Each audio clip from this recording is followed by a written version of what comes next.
Korban jiwa serangan militer udara Israel ke Palestina terus bertambah.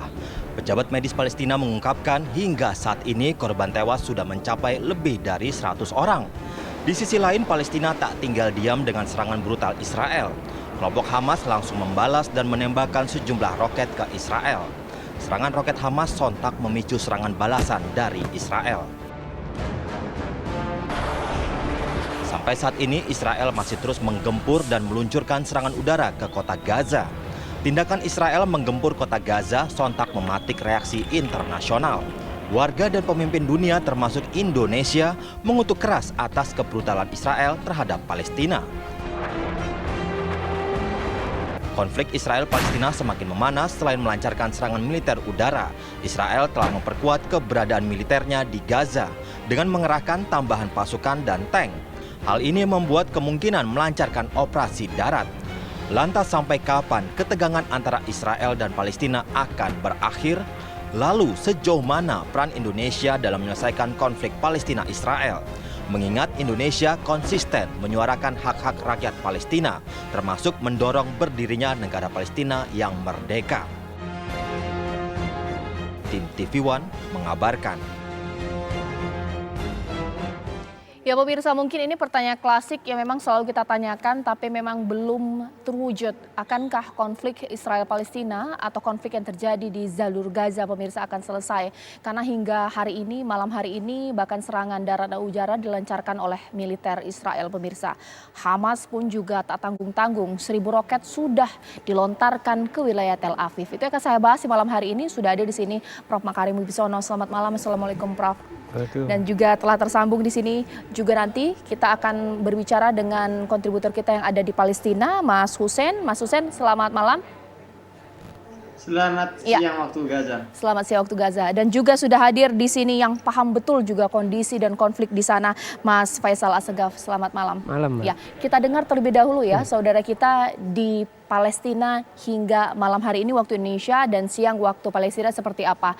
Hussein, bagaimana kondisi di sana? Benar bahwa baru saja Anda pun mendengar suara gempuran senjata di sana. Bagaimana? Baik. Sampai saat ini masih terjadi serangan dari pihak Israel. Beberapa menit yang lalu saya mendapat kabar satu jasad ditemukan dalam reruntuhan, masih belum teridentifikasi karena memang sampai saat ini masih banyak korban-korban, entah itu korban luka atau meninggal yang masih berada di bawah reruntuhan bangunan korban serangan udara Israel tadi malam. Dan bahkan sampai detik ini juga masih terjadi bukan hanya serangan udara tapi juga serangan dari perbatasan timur dengan tank-tank baja dan artileri. Menurut data yang saya terima sejauh ini sudah 120 warga Palestina di Gaza ini menjadi korban jiwa, meninggal, terbunuh, dan 31 diantaranya anak-anak, sementara 19 diantaranya perempuan. Sementara jumlah korban luka mencapai 830, di mana mayoritasnya adalah wanita dan anak-anak. Ya, ditahan dulu Mas Hussein. Mungkin saya ke Mas Faisal. Mas Faisal, kalau analisis dari Mas Faisal, apa sih yang kemudian dibalik ini? Karena misalnya kita memang ada upaya penggusuran dan juga memutus akses menuju Masjid Al-Aqsa. Tapi apa sih dibalik ini? Kenapa ini begitu masifnya serangan? Ini pertama saya ingin menegaskan ya. Karena memang ada misleading ketika sebagian orang menganggap bahwa Hamas yang pertama kali memprovokasi hingga akhirnya terjadi serangan. Kalau kita mau lihat provokasi terbesar dan paling awal itu adalah penjajahan Israel terhadap Palestina. Itu provokasi paling awal. Artinya ketika kita paham perspektif ini, memakai perspektif ini, artinya Hamas ataupun kelompok-kelompok pejuang Palestina lainnya berhak melakukan perlawanan dengan berbagai cara dan kapanpun. Dan kebetulan ada momentum, jadi Israel itu memiliki aturan hukum di mana rumah-rumah warga Palestina memiliki masa berlaku, jadi harus diperpanjang dan itu sifatnya subjektif. Nah, apa yang terjadi di kawasan Sheikh Jarrah itu bahwa ada beberapa rumah, saya lupa, itu diklaim milik pemukim Yahudi sebelum 1948. Dan hukum ini hanya berlaku untuk orang Yahudi. Jadi orang Yahudi yang berhak mengklaim, sebaliknya orang Palestina tidak.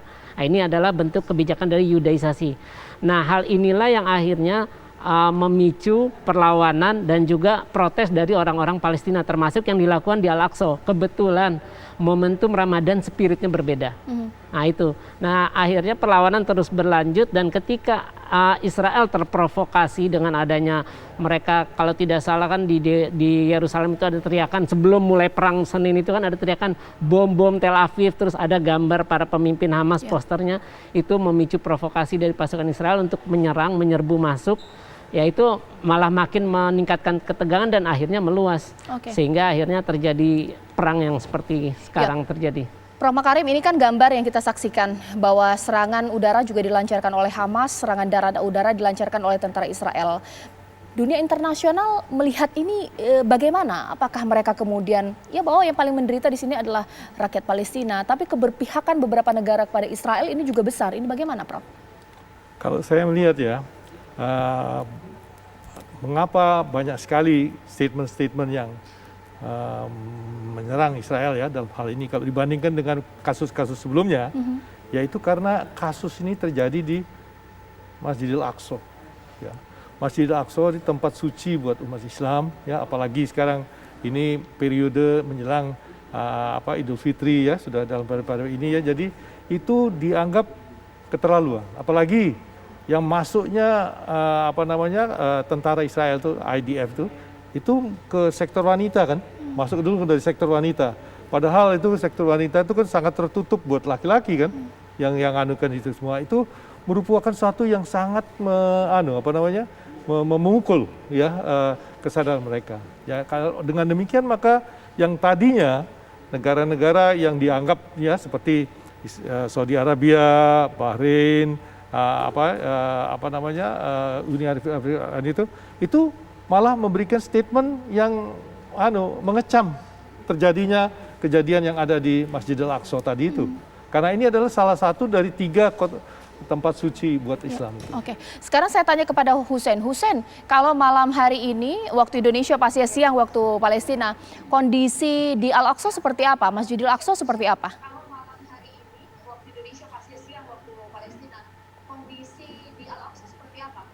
Ya, untuk kondisi di Masjid Al-Aqsa sendiri sudah mulai kondusif karena sekarang konsentrasi militer Israel ini tertuju pada wilayah Jalur Gaza.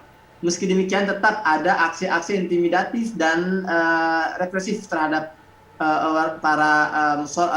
para jamaah sholat di Masjidil Aqsa, meskipun intensitasnya berkurang karena memang sebetulnya kalau kita mau bicara dengan melihat gambar yang lebih besar, sekarang itu chaos itu sedang terjadi bukan hanya di Gaza, tapi di berbagai kota di wilayah tepi barat, di Akka, di Ramla, di Beit Jala, sedang ada pemberontakan besar-besaran warga Palestina terhadap pemerintah, dan sekarang pemerintah Israel sedang benar-benar kalang kabut. Jadi mereka diserang dari Gaza dan mereka juga diserang dari dalam. Ini membuat mereka tidak bisa lagi fokus di wilayah Al-Quds yang memang selama ini menjadi akar permasalahan. Nah Mas Faisal, kenapa ini kemudian merembet ke kota-kota lainnya, bukan hanya di Gaza, tapi kota-kota lainnya di tepi barat? Kalau saya lihat seperti disebutkan Pak Makarim tadi, Al-Aqsa ini kan sangat sensitif, red line. Jadi dari semua konflik, dalam konflik Palestina itu ada 3 isu besar. Pertama status Yerusalem Timur, itu termasuk Al-Aqsa. Yang kedua soal perbatasan wilayah, itu kan juga Palestina minta sebelum perang 1967. Yang ketiga pemulangan pengungsi Palestina. Tapi dari semua status itu, 3 status isu ganjalan terbesar itu Al-Aqsa dan Yerusalem Timur ganjalan paling besar. Nah inilah yang membuat konflik Palestina akan sulit diselesaikan untuk jangka waktu sangat panjang, dan kita mungkin juga kalau saya sih menganggapnya ya Palestina negara hayalan. Nanti saya bertanya kepada Prof Makarim karena kekhawatiran terbesar saat ini dunia internasional adalah konflik ini bisa memicu perang saudara. Karena pihak-pihak dari Yahudi sayap kanan sudah mengeluarkan statement yang luar biasa parah, matikan orang Arab. Nah ini begitu berbahaya. Sesaat lagi di Apa Kabar Indonesia Malam.